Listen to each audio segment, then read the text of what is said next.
တောသားရှင်များရှင်မင်္ဂလာပါ FEBC တင်တိအပ်တော်တမချန်းအစီအစဉ်များကိုတနင်္လာနေ့မှတောက်ကြနေ့အထိနေ့ရက်စဉ်တိုင်းအတန်လွှင့်ပို့ချနေပါတယ်ရှင်နှုတ်ကပတ်တော်လိလာခံယူကြဖို့အရောက်စီတိုင်းကိုဖိတ်ခေါ်ပါတယ်ရှင်တော်ရရှိမြခင်ဗျာတိုးရင်းဟာတိုးလူရဲ့ရှေ့ကနေသွားတဲ့အခါနောက်ကနေဖြောင်းဖြောင်းလိုက်တဲ့အကြောင်းတိုးရင်းမဟုတ်တဲ့အခြားသူတွေရဲ့စကားကိုနားမလည်တာကြောင့်အခြားသူတို့ရဲ့နောက်ကိုလိုက်မသွားဘဲထွက်ပြေးတတ်တဲ့အကြောင်းကိုသခင်ယေရှုခရစ်တော်ကပုံဥပမာတစ်ခုအနေနဲ့မိတ်ဆွေတော်မူခဲ့ပါတယ်။ဒီပုံဥပမာနဲ့မိတ်ဆွေတော်မူချက်ကိုလူတွေဟာနားမလည်ကြတာကြောင့်ယေရှုခရစ်တော်ဟာအ내အတိတ်ပဲနဲ့တကွအကျယ်တဝင့်ရှင်းလင်းမိတ်ဆွေတော်မူခဲ့တာကိုရှင်ယောဟန်ခရစ်ဝင်ကျမ်းခန်းကြီးကိုအခန်းငယ်35ကနေရှင်ယောဟန်ခရစ်ဝင်ကျမ်းခန်းကြီး30အခန်းငယ်30အထိကိုဒေါက်တာထွန်းမြတ်အေးကအခုလိုလေ့လာသုံးသပ်ရှင်းလင်းတင်ပြထားပါတယ်။မိတ်ဆွေတို့နဲ့ဒီကနေ့ကျွန်တော်တို့ဆက်လက်လေ့လာသွားကြရမှာကတော့ရှင်ယောဟန်ခရစ်ဝင်ကျမ်းအခန်းကြီး9ကကြံရစ်ခဲ့တဲ့အပိုင်းကလေးပဲဖြစ်ပါတယ်။ဒီအပိုင်းကတော့ပြီးခဲ့တဲ့သင်ခန်းစာတွေမှာမကြားရခဲ့ရသေးတဲ့မျက်စိနှစ်ကွင်းအလင်းရသူဒုက္ခိတကိုယ်တိုင်ဟာကယ်တင်ရှင်သခင်ခရစ်တော်ကိုလာရောက်တွေ့ဆုံခြင်းဆိုတဲ့အကြောင်းပဲဖြစ်ပါတယ်။ပြီးခဲ့တဲ့သင်ခန်းစာမှာတော့ဆိုရင်ဒီမျက်စိနှစ်ကွင်းအလင်းရတဲ့လူခမရမှာကောင်းကောင်းကိုသူ့အတူအငြိမ်မနေရရှာဘူး။ကျမ်းတက်ပုဂ္ဂိုလ်တွေကလွတ်လိုက်ပြီးဟိုဟာမေးဒီဟာမေးနေလေနောက်ဆုံးကျတော့အဲ့ဒီကျမ်းတက်တွေကိုသူဘူးပြောတာအထိဖြစ်ကုန်တယ်ကျမ်းတက်ပုဂ္ဂိုလ်တွေကလည်းကျမ်းတက်ပုဂ္ဂိုလ်ကြီးတွေပြီးအိမ်ကြီးကမနေနိုင်ရှာဘူးအဲ့ဒီဒုက္ခိတနဲ့ဖက်ပြီးရမ်းဖြစ်တယ်ဆိုတာကျွန်တော်တို့ကြားခဲ့ရတယ်အခုရှင်ယောဟန်ခရစ်ဝင်ကျမ်းအခန်းကြီး9အငယ်35မှ38ကိုဖတ်ရှုခြင်းအပြင်စတင်ကြည့်ကြပါစို့နှင်ထုတ်ပြီးအကြောင်းကိုယေရှုသည်ကြားပြီးမှထိုသူကိုတွေ့တော်မူလျင်သင်သည်ဘုရားသခင်သားတော်ကိုယုံကြည်လောဟုမေးတော်မူ၏သခင်ကျွန်ုပ်ယုံကြည်ရမည်အကြောင်းဘုရားသခင်သားတော်ကအဘယ်သူနည်းဟုလျှောက်တော်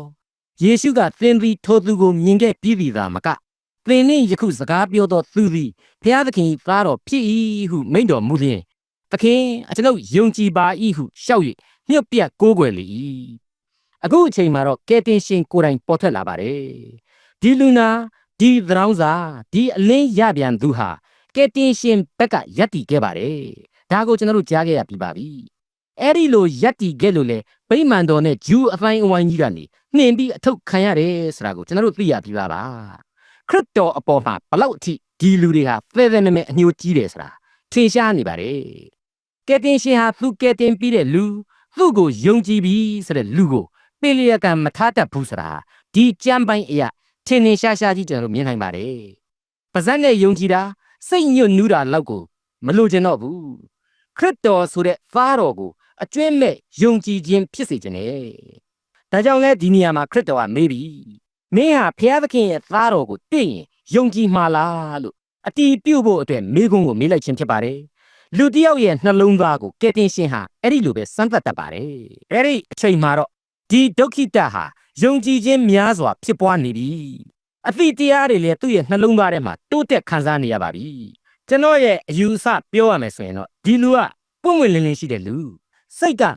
မူမှန်တယ်ဒါကြောင့်မလို့ तू ကမဟုတ်ရင်လည်းမခံဘူးဒါကြောင့်မလို့လည်းကြမ်းတက်ပုံကိုကြီးတွေကိုပြန်ပြီးတော့ဘူးတော်တာပေါ့အဲ့ဒီလူဟာကယ်တင်ရှင်သခင်ခရစ်တော်ကိုပြန်ပြီးတော့ तू ကမေးတယ်ကျွန်တော်ယုံကြည်ရအောင်လို့ဘုရားသခင်ရဲ့သားတော်ဆိုတာဟာဘယ်သူများပါလဲဆိုတဲ့မေးခွန်းပဲဒါဟာသူ့ရဲ့အင်မတန်ဖြူစင်ရိုးသားတဲ့စိတ်နှလုံးကလာတဲ့မေးခွန်း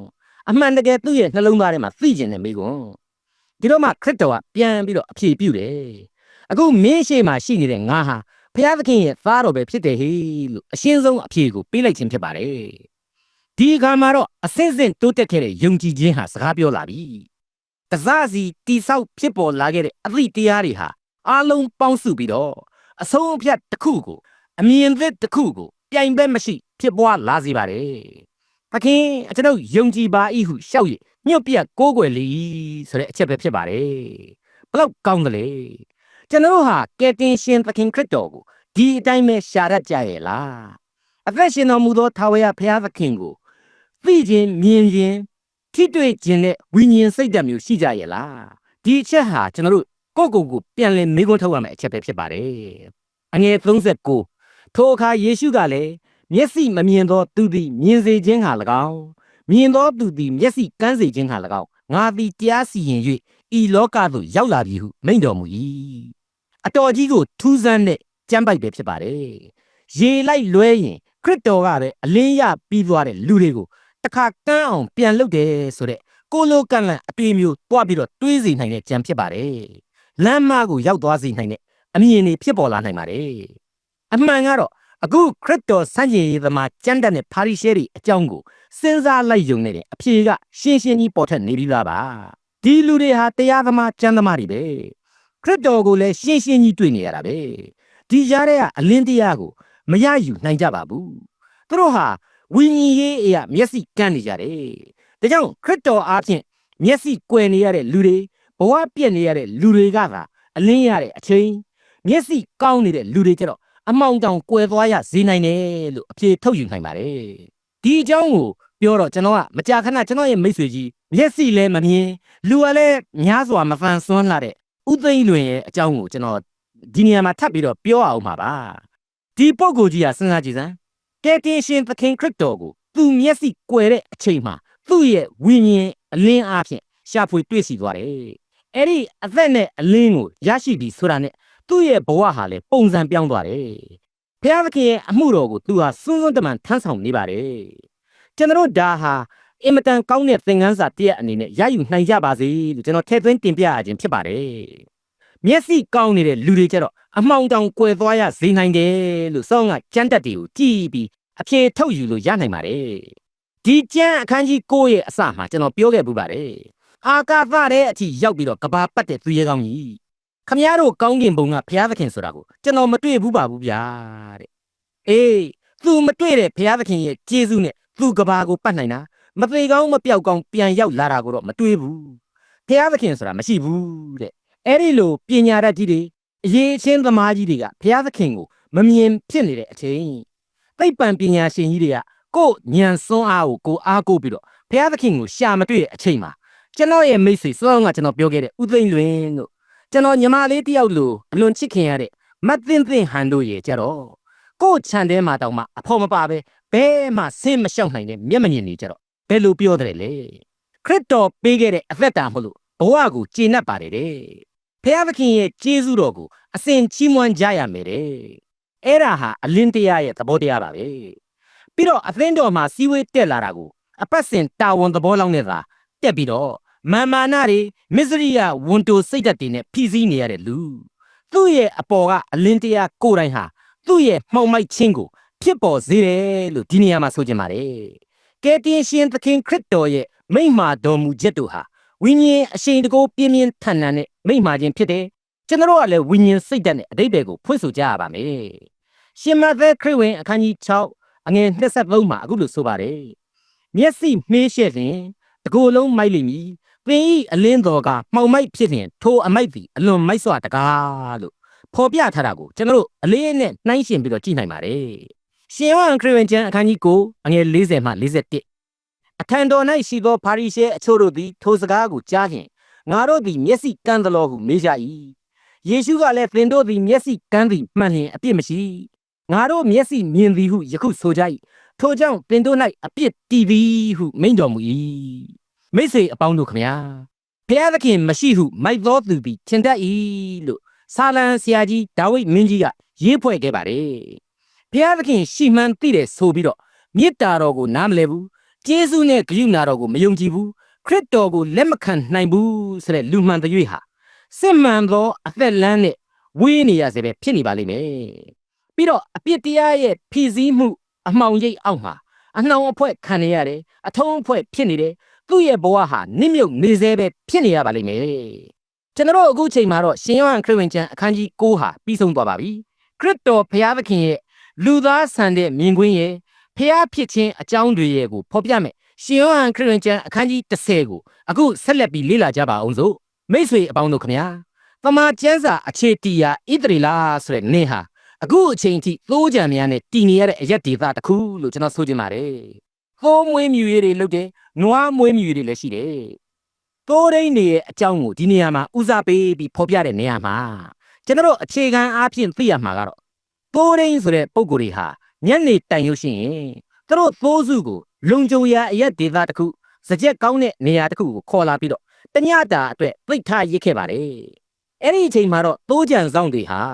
သိုးရင်းတို့ကိုစားစောင့်ထိန်ပေးကြရပါတယ်အဲ့ဒီအကြောင်းတရားတွေပေါ်မှာမူတည်ပြီးတော့ကယ်တင်ရှင်သခင်ခရစ်တော်ကဘယ်လိုပြောတယ်လဲဆိုတာကိုဆက်လက်နားဆင်ကြပါအစေခံသောလူသားဆိုတဲ့ခေါင်းစဉ်နဲ့ဆက်လက်လေ့လာကြတာပေါ့ရှင်ယောဟန်ခရစ်ဝင်ကျမ်းအခန်းကြီး30အငယ်1မှ2ငါအမှန်ကန်ဆိုသည်ကသိုးကြံတဲ့သို့တကားဝဖြင့်မဝင်အခြားလမ်းဖြင့်ကြော်ဝင်သောသူသည်သခိုးသမျှဖြစ်၏သိုးရိမ်မူကတကဝဖြင့်ဝင်တတ်၏ဒီနေရာမှာသိုးကြံဆိုတာဟာဣသရေလလူပေါင်းကိုကယ်တင်ရှင်သခင်ခရစ်တော်ကတင်စားဖော်ပြလိုက်ခြင်းဖြစ်ပါတယ်ဒီဂျူးလူမျိုးတွေဒါမှမဟုတ်ဣသရေလလူမျိုးတွေရဲ့သမိုင်းတွေကိုခရစ်တော်ဟာထင်ရှားစွာဝင်ရောက်လာခဲ့တယ်ဆိုတာကိုခရစ်တော်အနေနဲ့အခုကျမ်းတက်ပုဂ္ဂိုလ်တွေကိုအလေးအနက်သိစေခြင်းလို့အခုတမန်တကာပြောလိုက်ခြင်းပါပဲဂလာတိဩဝါဒစာအခန်းကြီး4အငယ်4မှာအခုလိုဆိုပါတယ်ငါတို့သည်သား၏အခွင့်အရာကိုခံရမည်အကြောင်းပြည့်ညတ်တရားလက်၌ရှိသောငါတို့ကိုရွေးနှုတ်စေခြင်းငှာမိမဝန်း၌ပရိသေဆွဲယူ၍ပြည့်ညတ်တရားအောက်၌ဖွားမြင်ရသောသားတော်ကိုဖျားသခင်သည်စေလွတ်တော်မူ၏ဆိုပြီးတော့ဖြစ်ပါတယ်ဘလောက်အတိတ်ပဲရှင်းလင်းတယ်လေကယ်တင်ရှင်ဟာဒါဝိဒ်အမျိုးမှဆင်းသက်ခဲ့တယ်ဆိုတာကိုလေရှင်မာသဲခရစ်ဝင်ရှင်လုကာခရစ်ဝင်ကျမ်းတွေမှာကျွန်တော်တို့အလေးအနက်သိမြင်ခဲ့ကြပြီးပါပြီဘဲလေမြို့တော်မှာမွေးဖွားမယ်ဆိုတာကိုလေခရစ်တော်မပေါ်ခင်နှစ်ပေါင်း400 500မကအချိန်ကလေးကမိခါအနာဂတ်ကျမ်းအခန်းကြီး9အငယ်1မှာဖော်ပြခဲ့ပြီးပါပြီအပြိုကညာရဲ့ဝန်းကဖွားမြင်မယ်ဆိုတာကိုလေဟေရှာယအနာဂတ်ကျမ်းအခန်းကြီး9အငယ်14မှာရှင်းရှင်းကြီးဆိုဖွဲ့ခဲ့ပြီးပါပြီတစ်ချိန်တည်းမှာဟေရှာယအနာဂတ်ကျမ်းအခန်းကြီး7အငယ်1ကိုလည်းကိုးကားနိုင်ပါသေးတယ်ဟုတ်ပါတယ်သမိုင်းကပြောနှင့်ပြီးတော့ကယ်တင်ရှင်မေရှိယဟာသူ့ရဲ့အတိတ်ကာလအာဗြဟံမှစတဲ့ယေရှဲဒါဝိဒ်တို့လိုသိုးရင်းကြီးများမှဆင်ကဲပေါ်ထက်တဲ့အငုတ်အတက်ပဲဖြစ်ပါတယ်လူလောကကိုထိမ့်သိမ်းစောင့်ရှောက်ခဲ့တဲ့သိုးရင်းကြီးပဲလို့ကယ်တင်ရှင်သခင်ခရစ်တော်ဟာသိစေခြင်းနဲ့ကျွန်တော်ကလည်းဒါကိုအလေးနဲ့သဘောပေါက်ဖို့လိုပါတယ်အငယ်3မှ6ထိုသူအားတကားဆောင်လည်းဖွင့်တတ်၏သူ၏စကားသံကိုသိုးတို့သည်နားထောင်တတ်ကြ၏သူသည်မိမိသိုးတို့ကိုနာမည်ဖြင့်ခေါ်၍အပြင်သို့ထုတ်ဆောင်တတ်၏သိုးများကိုထုတ်သောအခါသိုးတို့ရှေ့မှသွား၍သိုးများသည်သူ၏စကားသံကိုကျွန်းသောကြောင့်လိုက်တတ်ကြ၏မဆိုင်သောသူတို့၏စကားသံကိုမကျွန်းသောကြောင့်မဆိုင်သောသူ၏နောက်သို့မလိုက်ဘဲပြေးရကြ၏ဟုမိန့်တော်မူ၏ထိုဥပမာပုံကိုယေရှုဟောတော်မူသည်တွင်ပရိသတ်တို့သည်မိန့်တော်မူသောစကားတော်၏အ내အဓိပ္ပာယ်ကိုနားမလည်ကြကယ်တင်ရှင်သခင်ခရစ်တော်ရဲ့သိုးစုကိုစားဆောင်ရှောက်တဲ့ခြံဆောင်ဆိုတာကတော့တခြားမဟုတ်ဘူးအခုအချိန်ကာလမှာကျွန်တော်ရဲ့နှလုံးသားတကားဝမှာအစဉ်အသင့်စောင့်ဆိုင်နေတဲ့တန်ရှင်းသောဝိညာဉ်တော်ကိုဆိုလိုတာပါပဲတန်ရှင်းသောဝိညာဉ်တော်ရဲ့အရှိန်နဲ့သိုးကလေးတွေဟာသခင်အသံကိုကြားရတယ်ဒါကြောင့်မို့လို့လေကယ်တင်ရှင်ရဲ့တပည့်တော်တွေကိုခေါ်ယူတဲ့အခန်းတွေကိုပြန်ပြီးစဉ်းစားလိုက်ရင်ဒီနေရာမှာရှင်းရှင်းကြီးအဖြေတွေပေါ်လာပါလိမ့်မယ်ကယ်တင်ရှင်ဟာရှိမုန်လို့ခေါ်တယ်နောက်တော့ပေတရုဆိုပြီးတော့အမည်ပြောင်းပေးလိုက်တယ်ရှောလူကိုလည်းရှောလူဆိုပြီးတော့ခေါ်တယ်နောက်ပိုင်းပေါလုလို့ပြောင်းလဲခေါ်တွင်စေခဲ့တယ်ဒါအပြင်သူ့ရဲ့တောင်တောင်ကြီးတပည့်တော်ကြီးတွေအဖြစ်နောက်တော်ကိုလိုက်စေခဲ့ပါတယ်ယောဟန်ယာကုပ်ညီကိုတို့ဖိလိပ္ပုတို့နာသနေလတို့မဿဲတို့ဇက်ကဲတို့လည်းသူဒီတိုင်းပဲခေါ်ခဲ့ပါတယ်သူ့ရဲ့ခေါ်တံကိုသူ့ရဲ့သိုးကလေးတွေဟာအကုန်သိလို့သူ့နောက်ကိုကောက်ကောက်ပါအောင်လိုက်ခဲ့ကြတာပါပဲကောက်ကောက်ပါအောင်လိုက်ခဲ့ကြတယ်ဆိုတော့ဒီနေရာမှာကျွန်တော်တခုထည့်ပြောချင်ပါတယ်ကျွန်တော်ရဲ့မိခင်ကြီးဟာပြင်ဦးလွင်မြို့မှာခေါ်တော်မူခြင်းကိုခံရပါတယ်သူမဆုံးခင်6လလောက်မှာကျွန်တော်ကအဲ့ဒီအချိန်မှာမော်လမြိုင်ကျွန်းမြို့လေးမှာရှိနေတော့ကျွန်တော်စီကိုစာရေးခဲ့တယ်ဘယ်လိုရေးလဲဆိုတော့မမေလဲနေလို့သိမကောင်းဘူးတဲ့ဒါကြောင့်မလို့စိတ်အားတော့အများကြီးငဲတယ်လို့ပဲတဲ့မင်းတို့စီလဲလာခြင်းနဲ့ဒါပေမဲ့ကျမ်းမာရေးအခြေအနေကြောင့်မမေမလာနိုင်ပါဘူးကွယ်တဲ့ဒါပေမဲ့တဲ့မမေကအမြဲတမ်းထာဝရဘုရားသခင်ကိုစီးကပ်ကိုးကွယ်နေတယ်ဖမာကျမ်းစာမှာအစဉ်အမြဲဘဝကိုနှိမ့်မြုပ်ထားတဲ့အတွက်ကြောင့်စိတ်အားပင်ငယ်တော်လဲယုံကြည်ခြင်းကတော့အပြည့်အဝရှိပါတယ်တဲ့မင်းတို့လည်းဒီယုံကြည်ခြင်းအမွေကိုဆက်ခံကြပါလို့ပြောတယ်ပြီးတော့အဲ့ဒီထက်မှာ तू ပြောတဲ့အချက်တစ်ချက်ကတော့ तू သေမာကိုသိနေတာကြားနေတာပဲသေရမှာကိုမမေလုံးဝမကြောက်ပါဘူးတဲ့ဘုရားသခင်ကသာငါသမီးငါနောက်ကိုလိုက်ခဲ့ဆိုရင်တော့ကောက်ကောက်ပါအောင်လိုက်သွားမှာပဲဆိုပြီးတော့ကျွန်တော်တို့စီကိုစာရေးခဲ့ပါတယ်ကျွန်တော်မှအဲ့ဒီစာကိုဖတ်ကြည့်တဲ့အခါတိုင်းယုံကြည်ခြင်းအမွေဆိုတာကိုကျွန်တော်အလေးအနက်လေးစားမိပါတယ်မိခင်ဖခင်တို့ရဲ့ယုံကြည်ခြင်းအမွေဆိုတာဟာသားသမီးတွေအတွက်အလွန်အရေးကြီးတယ်လို့ကျွန်တော်ယူဆမိပါတယ်အခုဒီသိုးကလေးတွေအကုန်လုံးဟာ ကယ်တင်ရှင်သခင်ခရစ်တော်ကသူတို့ရဲ့နာမည်ကိုအကုန်သိပြီးတော့သူတို့ကိုတယောက်ချင်းခေါ်လိုက်တိုင်းသူ့နောက်ကိုကောက်ကောက်ပါအောင်လိုက်ခဲ့ကြတာပဲမဟုတ်ဘူးလားအဲ့ဒီလိုကယ်တင်ရှင်သခင်ခရစ်တော်ရဲ့နောက်ကိုလိုက်နိုင်ကြတဲ့သူများဖြစ်နိုင်ကြပါစေလို့ကျွန်တော်ဆုတောင်းမေတ္တာပို့သလိုက်ပါရစေဒီကဘာမြေကြီးရဲ့ကပ်ကာလဏီကုန်းအချိန်မှာအသင်းတော်ကိုသူသိမ်းစီးမယ်လို့ကယ်တင်ရှင်သခင်ခရစ်တော်ကျွန်တော်တို့ကိုတမန်ကျမ်းကနေပြီးတော့ဖော်ပြထားပါတယ်ဒါဟာအနာဂတ်ဘယ်သူမှကြိုပြီးမတွက်ဆနိုင်တဲ့အနာဂတ်သူဟာကျွန်တော်ယုံကြည်သူတိုင်းကိုအဲ့ဒီလိုပဲတူးချင်းခေါ်ယူတာကိုကြားမှာဧကန်အမှန်ပဲလို့ကျွန်တော်ကတော့အလေးနဲ့ယုံကြည်ပါတယ်အခုကယ်တင်ရှင်မြေပေါ်မှာလူစားတီကိုခံယူနေတဲ့အချိန်စကားကြတော့အတိတ်ဘယ်ကပို့ပြီးတော့တာသွားပါတယ်ရှေးခေတ်တင်းကျပ်တဲ့ပြညတ်တော်တွေအောက်ကနေကျေးဇူးနဲ့ဂရုဏာတော်ဆိုတဲ့ကယ်တင်ရှင်တရားအလင်းသစ်စီကိုခေါ်ယူနေခြင်းပဲဖြစ်ပါတယ်ဟုတ်ပါတယ်ကယ်တင်ရှင်သခင်ခရစ်တော်ဟာသိုးကြံတွင်ကိုပြည်ပြင်းစွာဝင်ရောက်ခဲ့တယ်လို့သိုးစုအပေါင်းကိုဥဆောင်ခေါ်ယူနိုင်သောသခင်လည်းဖြစ်တယ်ဆိုတာကိုအလေးနဲ့မှတ်သားကြပါစို့မိတ်ဆွေအပေါင်းတို့ခင်ဗျာနှုတ်ကပတ်တော်ကိုတန်ရှင်းသောဝိညာဉ်တော်ရဲ့လမ်းပြခြင်းနဲ့ဖတ်ရှုတဲ့လူနားထောင်နာယူတဲ့လူဟာကယ်တင်ရှင်သခင်ခရစ်တော်ဆိုတဲ့သိုးရင်းကြီးရဲ့အသံကိုအလိုလိုနားထဲမှာစွဲလာမှာကြားသိလာရမှာမလွဲဧကန်အမှန်ဖြစ်ပါတယ်တခြားအသံတွေဝိုင်းဝိုင်းလဲနေမယ်ဆိုတာကိုကျွန်တော်မငြင်းပါဘူးလောကရဲ့ခေါ်တာနေပေါ့အပြစ်ဒုစရိုက်ရဲ့သွေးဆောင်ဖျားယောင်းခြင်းတွေပေါ့ဒါပေမဲ့သူ့ရဲ့ကယ်တင်ရှင်ဘယ်သူလဲဆိုတာကိုဒီလူသားဟာအမှန်တကယ်သိနာလေလာရလိမ့်မယ်ရှင်ယောဟန်ခရစ်ဝင်ကျမ်းမှာပုံပြင်ဥပမာတော်ဆိုတဲ့အင်္ဂလိပ်လို parable ဆိုတာတွေကိုသိပြီးမဖော်ပြပါဘူးပုံပြင်ဥပမာတော်တွေတဲ့ပို့ပြီးတော့လေးနဲ့တဲ့တင်စားချက်တွေကိုစားကံအစင်းတစားတွေနဲ့ထုံမှန်းထားပါတယ်ငါသည်ဤလောကဤအလင်းဖြစ်၏တဲ့ပြီးတော့ငါသည်အသက်မုံဖြစ်၏တဲ့နှုတ်ကပတ်တော်သည်လူစားတီကိုခံယူ၍တဲ့ဘလောက်ကောင်းတယ်လေဝိညာဉ်အရှိန်တကောအလွန်ကြီးမားတဲ့ဖော်ပြချက်များဖြစ်ပါတယ်မိတ်ဆွေများခင်ဗျာကျမ်းတက်ကြီးတွေဓမ္မဟောင်းသမားဖာရိရှဲကြီးတွေဟာဒီအသံကိုကြားခဲ့ကြပါတယ်သခင်အသံမှန်နားမလည်ခဲ့ကြပါဘူးအဲ့ဒီလိုပဲပေါ့ကယ်တင်ရှင်ကိုနဖူးတွေဒူးတွေတက်အပ်မြင်ခဲ့ကြရပါတယ်ဒါပေမဲ့ဝိညာဉ်အလင်းသက်ရှိခြင်းဆိုတာကိုသူတို့မခံစားခဲ့ကြရဘူးမသိနားမလည်ခဲ့ကြပါဘူးသူတို့ဟာလူကန်းလျားသဖွယ်ဖြစ်ခဲ့ကြပါတယ်ရှင်မသက်ခရစ်ဝင်ကျမ်းအခန်းကြီး73အငယ်14မှာကြည့်ပါဟေရှာယဟောဘူးသောအနာဂတ်စကားဟုမူကားသင်တို့သည်ကြားလျက်ပင်အနက်ကိုနားမလည်ပဲကြားကြလိမ့်မည်မြင်လျက်ပင်အာယုံမပြုတ်ပဲမြင်ကြလိမ့်မည်ဆိုတဲ့ခရစ်တော်ကိုယ်တိုင်ပြောခဲ့တဲ့စကားဟာဒီကနေ့ကျွန်တော်တို့အတွက်အလွန်သတိတရားရဖို့လိုတဲ့အချက်ကိုမိမောင်းထိုးပြနေပါကြောင်းတင်ပြလိုက်ပါရစေရှင်ယောဟန်ခရစ်ဝင်ကျမ်းအခန်းကြီး30အငယ်9မှ10ထို့ကြောင့်တဖန်ယေရှုကငါအမှန်အကန်ဆိုသည်ကားငါသည်သိုးဝင်သောတကားဝဖြစ်၏ငါရှိ၌ပေါ်လာသောသူရှိသမျှသည်တခိုးသမျှဖြစ်ကြ၏ထိုသူတို့၏စကားသံကိုသိုးတို့သည်နားမထောင်ကြသူ့ကိုယုံကြည်စိတ်ချဖို့ဟာအဓိကအချက်လို့ဆိုလိုပါတယ်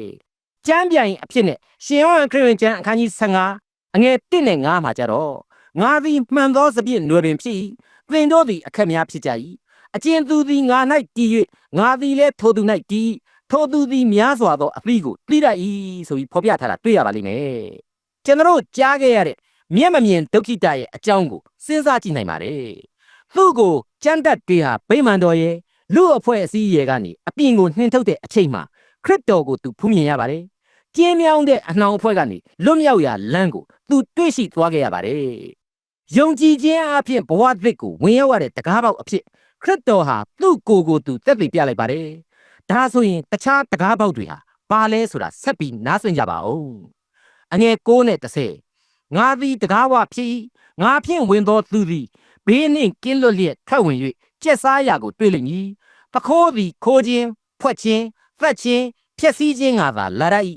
ငါမူကားသိုးတို့သည်အသက်လွတ်ယုံမျှမကအထူးသဖြင့်အသက်နှင့်ပြည့်စုံစေခြင်းကလာသည်ဥပမာတွေအမျိုးမျိုးနဲ့ခရစ်တော်ဟာပမာဆောင်နေတဲ့နေရာမှာအခုတဆင့်တက်ပြီးတော့တိုးလာပါတယ်ထွက်ခြင်းဝင်ခြင်းနဲ့ကျက်စားရအရာအကြောင်းများကိုမိမောင်းထိုးပြသလိုက်ပါတယ်ပြီးတော့တခိုးသမျှနဲ့နှိုင်းရလောက်တဲ့တခြားတကဝတွေဆိုတာဘာတွေဖြစ်နိုင်တယ်လဲရှင်းပါတယ်လောကဆိုင်ရာအစွဲလန်းတွေမှောင်ခိုဆွဲဆောင်နေတဲ့ဒုစရိုက်လန်းတွေအပြင်အမှန်တကယ်ဝိညာဉ်အရှိန်တကောမပါရင်ကယ်တင်ရှင်သခင်ခရစ်တော်ကိုကြောခိုင်းပြီးတော့တန်ရှင်းသောဝိညာဉ်တော်ရဲ့လမ်းပြဥဆောင်မှုကိုမခံယူဘူးဆိုရင် အသင်းတော်တို့ခရစ်ယာန်အဖွဲ့အစည်းတို့ဒီတောင်မှမလွတ်အောင်ကြုံယုံပြီးတော့ခရစ်တော်ဖော်ပြလိုက်ခြင်းပါပဲရှင်းရှင်းပြောရရင်တော့ဘာသာရေးလှုပ်ရှားတယ်လို့ပတ်ဝန်းကျင်ကအပြောခံရတဲ့အထိဖြစ်နေတဲ့လူတွေအကုန်လုံးအကျုံးဝင်ပါတယ်ဘလောက်ကြောက်ဖို့ကောင်းတယ်လေယွန်းစရာကောင်းတယ်လေခိုးတယ်ဖွက်တယ်သတ်တယ်ဖျက်ဆီးတယ်တဲ့ဘလောက်တည်တည်နဲ့အဆုံးအမဖြစ်တယ်လေပြင်းထန်တဲ့သတိပေးချက်ဖြစ်တယ်လေကျွန်တော်တို့တွေအားလုံးဟာဒီပြင်းထန်တဲ့အဆုံးအမနဲ့သတိပေးချက်ကိုနားဆွင့်ပြီးတော့ကိုယ်တိုင်ဟာဒီလိုလွဲမားတဲ့တကဝတွေမဖြစ်ဖို့ကြိုးစားအားထုတ်ကြရပါလိမ့်မယ်ခရစ်တော်ရဲ့နာမတော်ကိုတော့သုံးတယ်စစ်မှန်တဲ့အလင်းတရားကိုမသိတဲ့လူတွေပြီးတော့အမှုတော်ကိုဆောင်တယ်တဲ့ဒီလူတွေကသာသနာတော်အလံကိုထောင်လိုက်သေးတယ်ဆိုရင်ဘလောက်ထိခရစ်တော်ရဲ့နာမတော်ရှုံချဖျက်ဆီးရရောက်မလဲဒါဟာကြက်ကြက်သတိထားရမယ့်အချက်ပါအခုခရစ်တော်နဘေးမှာဝိုင်းဝိုင်းလဲနေတဲ့ပါရီရှဲတွေကြမ်းတက်တွေနဲ့ပဲနှိုင်းရှင်ကြည့်လေသူတို့ကြစ်ကြစ်ပါအောင်ဆွဲထားတဲ့လူတွေဟာအခိုးအဝှက်ခံထားရတဲ့ဝိညာဉ်တွေနဲ့မနှိုင်းတိုက်ဘူးလားအသက်လမ်းကိုတက်ရမယ့်ဝိညာဉ်တွေကိုဓမြတိုက်တာပြည့်ညတ်တော်လမ်းဟောင်းအောက်မှာသတ်ပစ်လိုက်တယ်နဲ့မတူဘူးလား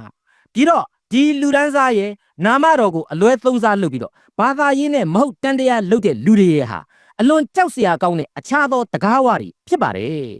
တခိုးဓမြတွေနဲ့လည်းတူပါတယ်လို့အတိတ်ပဲဖွင့်ဆိုတိုက်ပါတယ်ကယ်တင်ရှင်သခင်ခရစ်တော်သားဖြင့်တပါးရီတော်သားတော်တပါးရီတော်ကယ်တင်ရှင်ဖြစ်တယ်ဆိုတာဟာအရှင်းလင်းဆုံးအသိသာဆုံးမိမောင်းထိုးပြထားတဲ့အချက်ပါပဲမိတ်ဆွေပေါင်းတို့ခမညာရှင်ယောဟန်ခရစ်ဝင်ကျမ်းအခန်းကြီး30ဟာခရစ်တော်ရဲ့လူသားဆန်တဲ့မြင်ကွင်းရဲ့ဖျားသခင်ဖြစ်ခြင်းရဲ့ကိုနှစ်ပိုင်းခွဲဖော်ပြတဲ့ကျမ်းဖြစ်ကြောင်းကိုကျွန်တော်ပဏာမပြုခဲ့ပါတယ်အခုအချိန်မှာကျွန်တော်တို့ဟာလူသားဆန်တဲ့မြင်ကွင်းတနည်းအားဖြင့်ခရစ်တော်ကိုအစေခံလူသားတစ်ယောက်အဖြစ်မြင်ကွင်းရှုထောင့်ကနေသူ့ရဲ့ဖြစ်စဉ်များနဲ့အဆုံးအမများကိုလေ့လာလျက်ရှိနေကြပါတယ်အခုအချိန်ထိကျွန်တော်တို့ကြားသိခဲ့ကြရတဲ့အတိုင်းအခန်းကြီး30ဟာသိုးကြံသို့ဝင်ရာတကားဝအကြောင်းကိုပထမအချက်အဖြစ်နဲ့သွန်သင်ပေးခဲ့ပါပြီဒီတကားဝကနေပြီးတော့ကယ်တင်ရှင်ဟာသိုးစုများစီကိုတိကျတဲ့သမိုင်းတိကျတဲ့အနာဂတ်ကျမ်းများတိကျတဲ့မျိုးနွယ်အမွေခံအဖြစ်ဝင်ရောက်ခဲ့တယ်ဒီတကားဝအတိုင်းကယ်တင်ရှင်ဟာတင်းကျပ်တဲ့ရှေးခေတ်ပြည့်ညတ်တရားအနှောင်အဖွဲ့တွေအောက်ကနေပြီးတော့ဣသရေလလူမျိုးတို့ကိုအလင်းတရားဖြစ်တဲ့ဂျေဇုဂိယုနာတော်စီကိုခေါ်ယူနေတယ်ဆိုတဲ့ပထမအချက်ကိုကျွန်တော်တို့လေးနဲ့စွာမှတ်သားထားကြရပါမယ်ဒုတိယအချက်အဖြစ်နဲ့ကတော့သိုးဝင်ရာတကားပေါက်ဆိုတဲ့အငယ်9မှာဖော်ပြတဲ့တကားပေါက်အဖြစ်ခရစ်တော်ကိုနှိုင်းယှဉ်ခဲ့ပါတယ်ကယ်တင်ခြင်းတရားကိုနားလည်ပြီးတော့အသက်လမ်းသစ်ကိုရရှိတဲ့လူတိုင်းဟာအဲ့ဒီတကားပေါက်မှတဆင့်ဝင်ခြင်းထွက်ခြင်းပြုလုပ်နိုင်ပြီးတော့ခရစ်တော်ရဲ့သိုးစုတော်မှာပါဝင်ခွင့်ရှိတယ်ဆိုတာကိုကျွန်တော်တို့နားလည်ကြရပါတယ်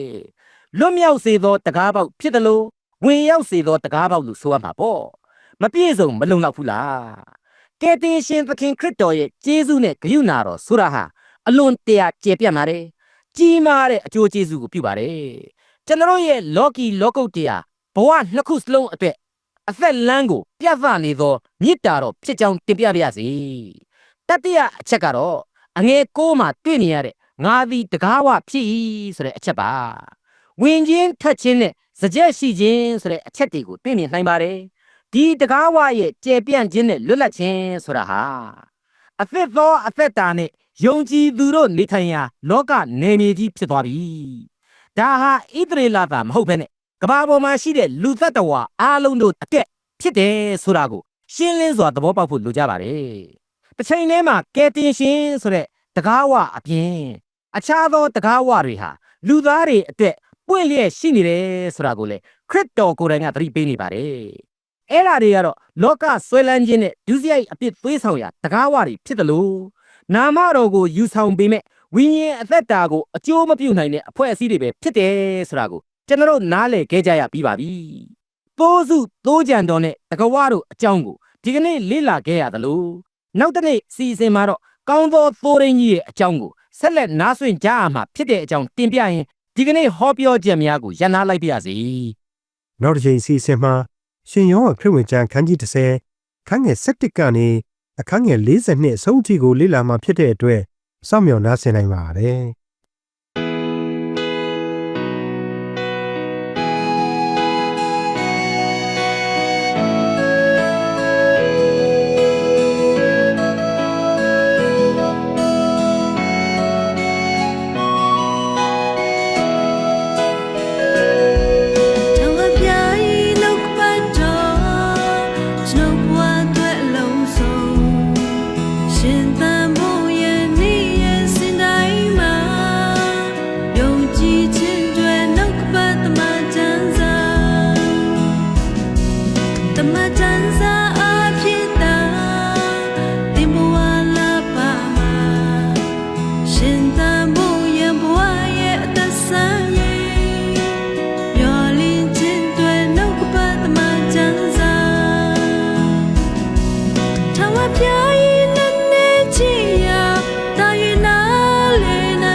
နှုတ်ကပတ်တော်ဂျာနာခံယူတော်သူများအားလုံးအပေါ်မှာဘုရားသခင်ကောင်းချီးပေးပါစေရှင်